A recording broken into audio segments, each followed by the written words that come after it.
Hello friend, Shri Ram electrical में आपका स्वागत है। आज मैं आपको 90 का बैंड के बारे में बताने वाला हूँ कि बहुत लोगों का कमेंट आता है कि 90 का बैंड सही से नहीं होता है। आपने जैसे बताया उसमें हमको समझ में नहीं आता है और बैंड सही से नहीं होता है।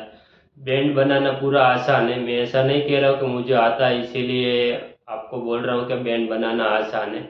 आज मैं आपको एक हमारा जो यूट्यूबर सब्सक्राइबर है उसको ही मैं दिखाने वाला हूँ कि उसने वीडियो देख देख के बैंड कैसा बनाना सीखा है और पूरा परफेक्ट वो वीडियो से माध्यम से पूरा बैंड बनाना सीख लिया है। उसने कैसा बनाता है वो पूरा आपको दिखाने वाला हूँ।